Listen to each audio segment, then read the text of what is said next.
everyone, welcome to the sociology class. I hope you all are doing good.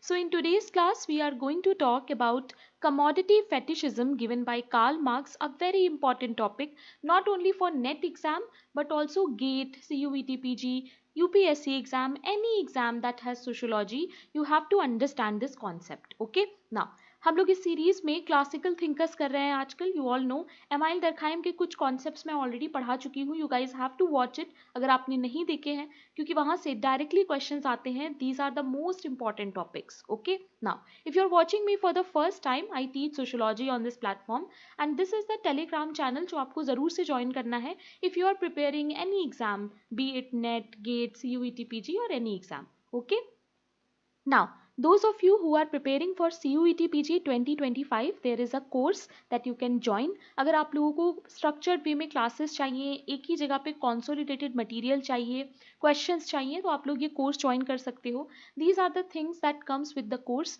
यहाँ पर language जो है वो English है, that means मैं हिंदी और English mix पढ़ाती हूँ, जैसे मैं अभी आपको पढ़ा रही हूँ YouTube पे वैसे ही.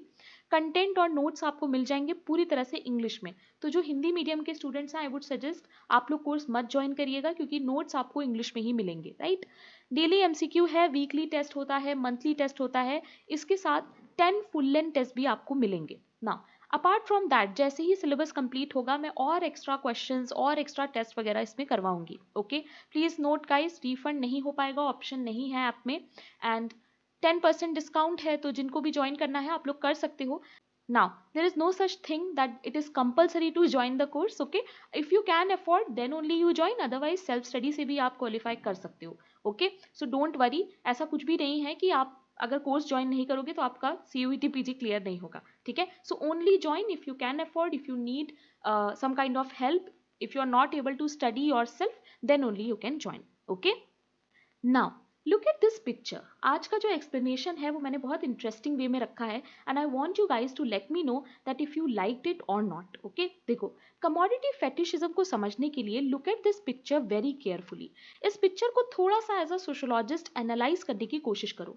सी, the central figure is a woman admiring her reflection while wearing sparkling diamond earrings. So यहाँ पर इस इमेज में जो सेंट्रल फिगर हमें दिख रहा है वो क्या है कि ये वुमन अपने डायमंड इयरिंग्स पे बहुत ज़्यादा एडमायर कर रही है अपने आप को, दैट उसका जो डायमंड इयरिंग है वो कितना सुंदर है. राइट, एंड आप लोग देख सकते हो कि उसकी जो चमक है, उसका जो स्पार्कल है, वो कैसे इधर उधर फैला हुआ है. Right, now if you look at her expression very closely you will understand that उसके एक्सप्रेशन से हमें ऐसा लग रहा है दैट वो बहुत सेटिस्फाइड है, बहुत कॉन्फिडेंट फील कर रही है और अपनी जो लग्जरी है, ब्यूटी है कमोडिटी की, उस पर फोकस कर रही है. You guys can see the gesture of hand also. Right, she is trying to enjoy the kind of satisfaction she got from this diamond earring. Right, now her reflection highlights the focus on commodities perceived value rather than labor or exploitation behind it. मतलब उसका ये जो reflection आ रहा है ना, वो सिर्फ उसको ही दिखा रहा है, जबकि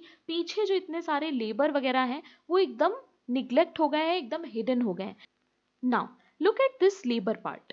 ये जितना भी हमें पीछे का पिक्चर दिख रहा है वो क्या है? Labour behind the product. Right, इन्होंने ये जो प्रोडक्ट पहन रखा है, दिस डायमंड इयरिंग, यही हमें दिख रहा है, बट हमें पीछे का जो लेबर है वो नहीं दिख रहा है.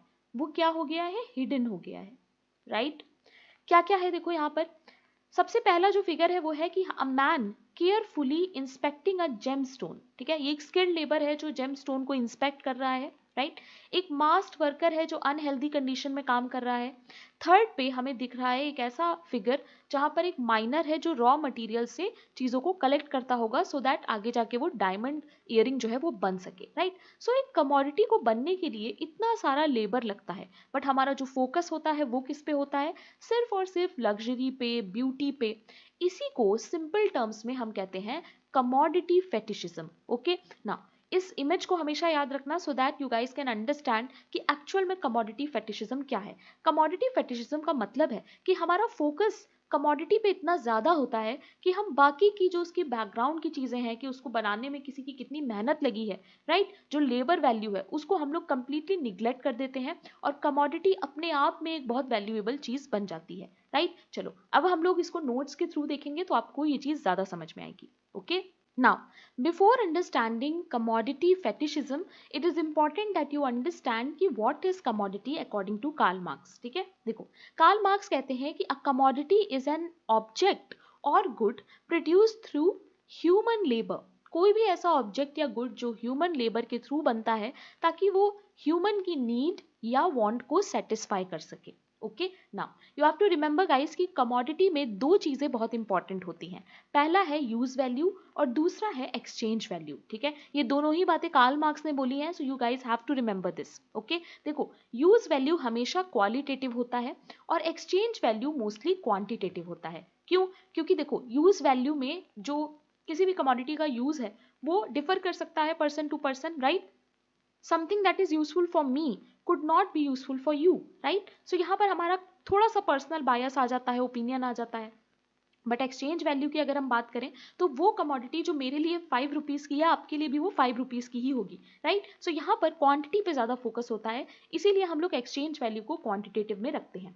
प्लीज रिमेंबर गाइज, क्योंकि क्वेश्चन यहाँ से आता है कि यूज वैल्यू कौन सा कॉन्सेप्ट होगा और एक्सचेंज वैल्यू कौन सा कॉन्सेप्ट होगा. ठीक है, सो आपको जस्ट ये याद रखना है. देखो यूज वैल्यू क्या होता है. The use value of commodity according two marks consist of two elements. दो एलिमेंट्स होते हैं, मैटर एंड लेबर. ठीक है, कोई भी कमोडिटी में हम लोग दो चीजों पे फोकस करते हैं यूज वैल्यू में. पहला है मैटर, दूसरा है लेबर. देखो the use value of a commodity refers to the utility of a commodity, human need that a particular commodity fulfil. Use value क्या होता है कि कोई भी कमोडिटी आपके यूज की है कि नहीं, यानी आपके यूटिलिटी की है, आपके काम की है इन सिंपल टर्म्स या नहीं, right. Use value refers to the ability of a commodity to render a particular service to an individual. Use value का मतलब है कि कोई भी कमोडिटी आपके काम आ रही है, आपको कुछ ना कुछ सर्विस वो प्रोवाइड कर रही है. जैसे एक पेन की अगर हम बात करें, सो पेन का यूज वैल्यू है क्योंकि पेन से हम लिख सकते हैं, राइट. सो हम पेन को एक कमोडिटी कह सकते हैं क्योंकि उसके पास यूज वैल्यू भी है और उसकी एक्सचेंज वैल्यू भी है. If I will go to a market, मैं 5 रुपीज में 10 रुपीज में वो पेन खरीद सकती हूँ. You are understanding my point. देखो अब exchange value, the value of a commodity in exchange for another commodity और मनी, यानी हम लोग एक्सचेंज करके उस कमोडिटी को ले सकते हैं, राइट. नाउ यहाँ पर एक्सचेंज सिर्फ मनी का नहीं होगा बट कमोडिटीज का भी एक्सचेंज हो सकता है, राइट. देखो exchange value is represented as the ability of definite quantitative proportion of a commodity to be represented in the value of a quantitative proportion of another commodity. यानी एक commodity की क्या क्वांटिटेटिव वैल्यू है, यानी ऐसी value जिसको आप number में या किसी भी तरीके से मेजर कर सकते हो. ठीक है, उसके बदले में आप दूसरे को मेजर करोगे और फिर आप एक्सचेंज कर दोगे, right. For example 1 kg of T can be represented in the value of 4 kg of rice. ठीक है, तो किसकी कितनी वैल्यू है, एक्सचेंज वैल्यू, वो हम देख के और एक्सचेंज कर सकते हैं. तो दो चीजें याद रखनी है गाइज आपको कि किसी भी चीज को कमोडिटी होने के लिए यूज वैल्यू और उसका एक्सचेंज वैल्यू होना बहुत जरूरी है. अगर सिर्फ यूज वैल्यू होगा, एक्सचेंज वैल्यू नहीं होगा, तो हम लोग उसको कमोडिटी नहीं कहेंगे. Okay, please remember. Now let us understand कि क्या है ये कमोडिटी फेटिशिज्म. आई होप आप लोगों को कमोडिटी का मतलब समझ में आ गया हो. देखो फेटिश का मतलब क्या होता है, सबसे पहले आपको ये समझना है. Fetish is the display of unusual devotion towards a material thing. Unusual devotion मतलब किसी चीज की पूजा करने लगना, है ना. आपने देखा होगा कि कुछ लोगों के लिए मटीरियल थिंग्स इतना ज्यादा इंपॉर्टेंट होती हैं कि उनको उसके आगे कुछ दिखाई ही नहीं देता, राइट. आपको कहीं ना कहीं ऐसा लगने लगता है कि जो चीज मेरे पास है, जो मटेरियल मेरे पास है, उसमें एक एक्स्ट्रा ऑर्डिनरी पावर है. You guys can take example of iPhone. आज के टाइम पे आईफोन का इतना ज्यादा क्रेज है, राइट, कि आपने देखा होगा न्यूज वगैरह में आता है कि लोग एक दूसरे को मार रहे हैं, मर्डर कर रहे हैं to get a iPhone, right. This might sound funny but it is something that we can relate to commodity fetishism, जहां पर जो कमोडिटीज हैं उनको ऐसा बना दिया गया है जैसे वो कुछ अनयूजुअल है और उनको लोग एकदम वैसे ही डिवोट कर रहे हैं जैसे हम भगवान को डिवोट करते हैं. Your understanding, we are like this कि हमें लग रहा है कि इस कमोडिटी की वैल्यू इतनी ज्यादा है कि इसमें कुछ एक्स्ट्रा ऑर्डिनरी पावर है. Your understanding now. ये सारे एब्स्ट्रैक्ट कॉन्सेप्ट्स हैं तो प्लीज इसको इसी तरीके से समझना. ओके, देखो Karl Marx develop the concept of commodity fetishism in his book Capital, a critique of political economy. You guys have to remember this क्योंकि एग्जाम में पूछा जाता है. He used the term to describe how the social relationships of production and exchange are transformed into relationships between things like money and commodities. ये जो term है ना, इसको इन्होंने यूज किया था टू डिस्क्राइब कि कैसे जो सोशल रिलेशनशिप्स हैं, ओके, प्रोडक्शन के टाइम पे या एक्सचेंज के टाइम पे वो ट्रांसफॉर्म हो गए हैं थिंग्स के साथ. यानी हमारा जो रिलेशनशिप है now that relationship is between things, right, जैसे your relationship with iPhone, right. Marx believe that commodity fetishism is most prevalent in capitalist society, और ये बहुत बड़ा फीचर है गाइस कैपिटलिस्ट सोसाइटी का, यानी जहां पर भी कैपिटलिस्ट सोसाइटी होगी, कैपिटलिज्म होगा, वहां पर हमें ये कमोडिटी फेटिशिज्म देखने को जरूर मिलेगा, ठीक है। क्यों? देखो, in capitalist society it is believed that commodities are valuable in themselves and they also possess extraordinary power, ठीक है। हमें ऐसा लगता है कैपिटलिस्ट सोसाइटी में कि जो भी कमोडिटी है उसमें बहुत ज़्यादा वैल्यू है और वो कुछ एक्स्ट्रा ऑर्डिनरी पावर रखता है। जैसे देखो, the use of branded item of consumption by certain section of society in liberalised world is due to the believe that the branded item possess extraordinary power that are not possessed by non branded item which may be of good quality. मैं आपको एक example देती हूँ। अगर आपने कभी H&M वगैरह से कपड़े लिए, ज़ारा से कपड़े लिए, राइट, सो क्या डिफरेंस है? अगर आप अमेजोन से एक जीन्स खरीदोगे और अगर आप एक ज़ारा से जीन्स खरीदोगे, अगर आप एक सोशोलॉजिस्ट हो, एज अ सोशोलॉजिस्ट अगर आप देखोगे तो आपको पता चलेगा कि बहुत ज़्यादा डिफरेंस नहीं होता है, राइट। थोड़ा डिफरेंस होगा बट आधे से ज़्यादा डिफरेंस जो है वो सोसाइटी का बनाया हुआ है।